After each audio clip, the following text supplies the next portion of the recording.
right, we'll go ahead and get started. Please remember to silence your cell phones if you're in the room with us. Each time you get the question, make sure to give your name and media affiliation with the mic, and recording the press conference with a cell phone or other cameras is prohibited. We'll start with an opening statement from Coach, and since it's just the two of them, we'll open up to questions to both of them after that. So we are joined by Nebraska head coach Rhonda Ravel and player Jordy Fromm. So, Coach, if you have an opening statement, feel free.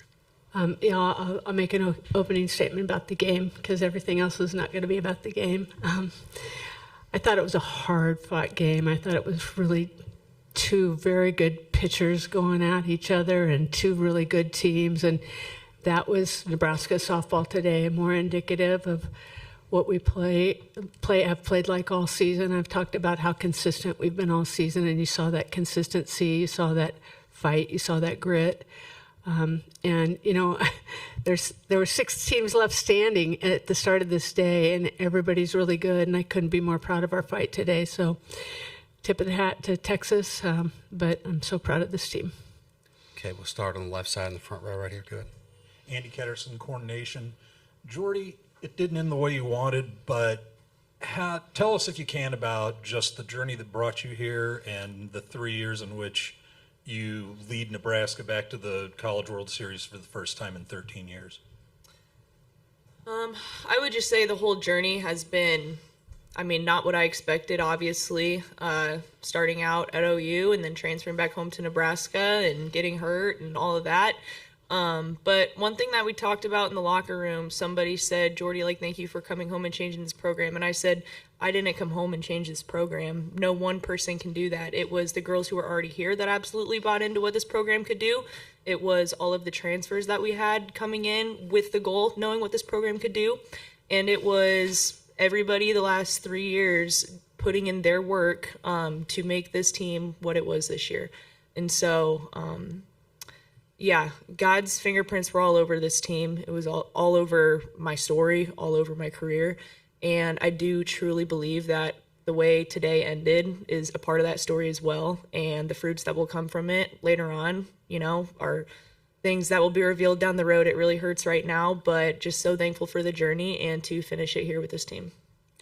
Okay, we go to the right side, front row, Brady. Brady Vernon, Softball America. Just, Rhonda, what has it been like just having a team that, just genuinely loves one another? Well, that's why it took us so long to come out of the locker room, because there were a lot of people expressing that genuinely.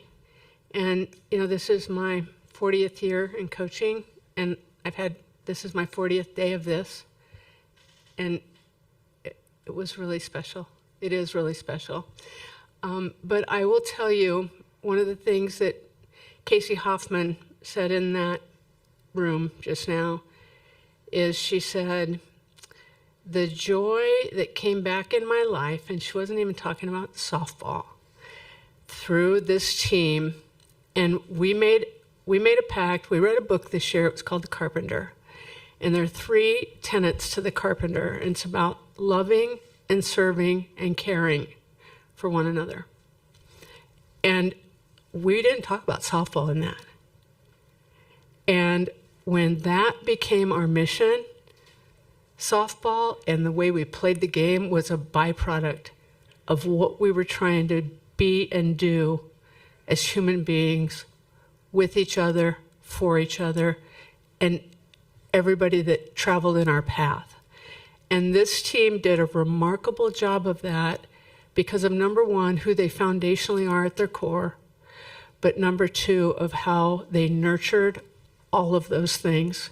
And it's an incredible story, and I wish we had a documentary about how to love and serve and care for one another, because it's beautiful. And if that's all we have, if that's all we had, and we weren't even worried about games, we just won the national championship. Okay, we go to the right side, front row. Amy Jess, Lincoln Journal Star. Jordy, what do you hope this team will be remembered for? I hope this team's remembered for all the things that Coach just talked about. I hope that we're remembered for the way that people who watched our games saw that genuine love for one another, but the joy that we played with and the tenacity that we played with. Those are really the biggest things, just the character of this team more than anything.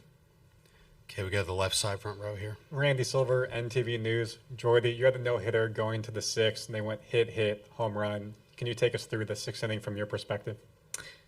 Yeah, I mean, we were coming through the lineup for the third time there. Good hitters make adjustments, and as a pitcher, you put in a ton of work to execute the perfect pitch every single time, and that just doesn't happen, unfortunately. So they definitely got some momentum, put some good swings on tough pitches, and ultimately one of their most clutch hitters blew it open.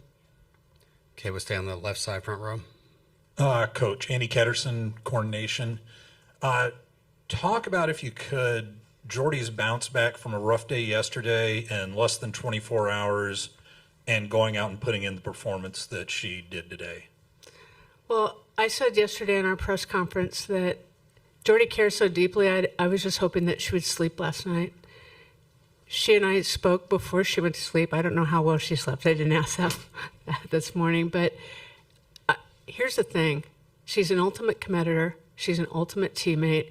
And she's so proud to wear this jersey. So you put those three things together, and you're going to get a performance like that. Okay, we go to the right side, second row. Justin Fromer, Omaha World Herald. Rhonda, when people get a chance to look back at Jordy's career in the future, what do you feel like just the impact on college softball will be from it? I think, honestly, it's too early to say that. Jordy is the most humble person I know, but she's correct in what she said about it's taken everyone. However, her person, it's big, and it's big not because she's trying to make it big. It's big because everything she does, she's trying to do it to the very best of her ability, and she so happens to be very talented too. She's physically talented, she's athletically gifted, but what maybe people don't understand is her emotional intelligence is off the charts, and her ability to feel and read her teammates and know when they need something. That's the stuff that hasn't been talked about enough. And that's what makes her such an impactful leader. And she leads all, the people that are the highest performers to the people that serve in a reserve role. And she leads them all, and she does it really well. Okay, we go to the right side on the third row in the aisle.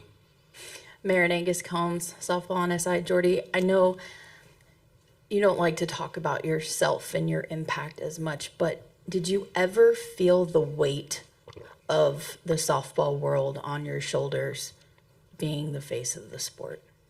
No. I mean, I absolutely never thought about it like that.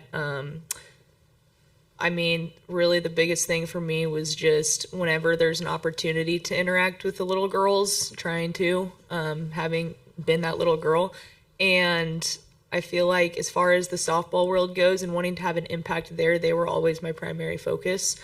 And the cool thing about that is just because I'm done playing now, that doesn't have to be over. That doesn't have to end. And growing the game will now just look different. It'll still be the same love for wanting to grow the sport, especially in the state of Nebraska, but all over the country. And just the way I go about that will look a little different now. Okay, we go to the right side, second row in the aisle. Cassandra Negley, Yahoo Sports. Rhonda, given everything Jordy has meant to the program and how you spoke about her last night, giving her the go in the circle, as the innings went on, did you feel like you were just going to run with her, kind of win or lose, and let her finish this out? You mean this particular game? Well, like we said, she had a perfect game going in the fifth and a no-hitter going in the sixth. I didn't see any reason to make a change. Yeah, but I felt like, it was going to take all of our pitching staff, and we've got a good one to advance farther. Okay, we go to the left side on the third row. Abby Barmore, Husker Online. Rhonda, what has this group of 12 seniors meant to this program and to you? And then also, how do you hope to replenish after losing quite a bit for next year? Yeah. Let me begin with that second question.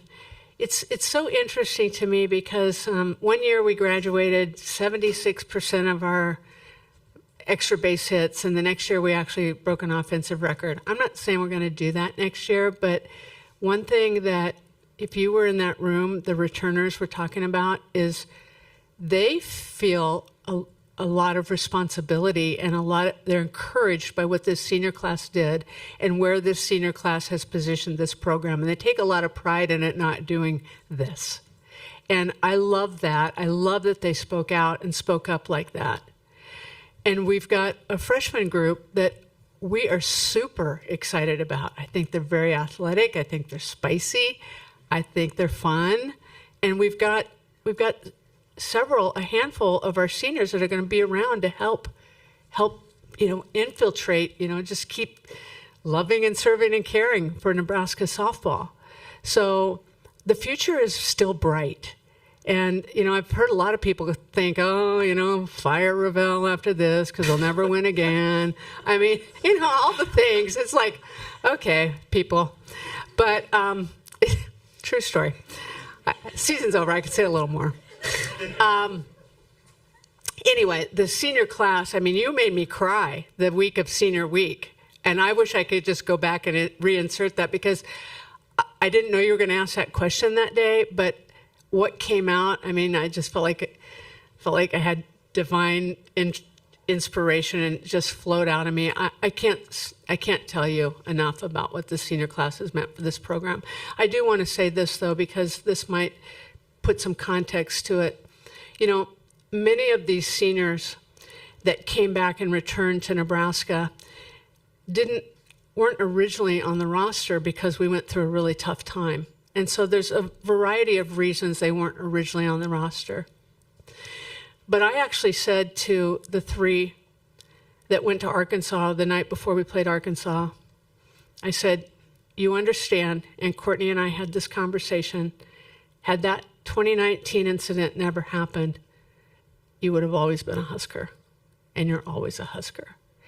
And so I think that the fact that they returned once they knew things were in a different place, and it's like their love never wavered, it never left, and they came back and they were so committed. The commitment, the commitment of Native Nebraskans and others to know what they had known about this program for so many years, and they're like, we're gonna restore it. And so they've left it in a beautiful place for us to build on. And I couldn't be more grateful.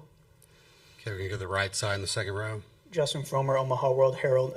Jordy, with Coach talking about the future, what's just your confidence level that the girls that are returning can build on this and keep this type of success sustainable? So confident. It was confident before the talk we just had in the locker room, but having girls stand up with such passion for the things that they were saying about this program, I truly believe that this is a stepping stone. This is just a stepping stone for the higher places this program is going to continue to go. I think we have great leaders, and one thing that we also talked about in there was, like Coach said, just the place that our culture's at now, not letting that waver. And we are losing a lot of girls, and we're going to have a lot of new people coming in next year, whether it's freshman transfers, whatever. But the culture that we have right now is set in a great place to continue growing and to continue building, and my confidence is through the roof with our returners. Okay, this will be the last one, front row left. Coach Ravel, starting in the postseason, the runs per game that you guys scored went down. Offensively, how would you analyze how your team handled better pitching in the postseason? Well, their ERAs are what they are for a reason. So I think you get into postseason and all teams' runs are going to run down. It's like we faced an All-American the other night. We faced an All-American. We've just faced All-Americans, and you face All-Americans, and they're All-Americans for a reason. It's usually because people don't score a bunch of runs off of them. And so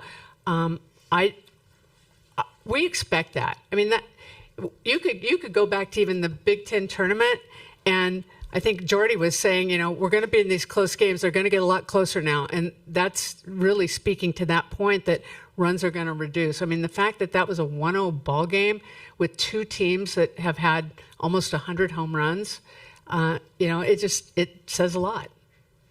Okay, that'll wrap things up. Thank you. Thank you.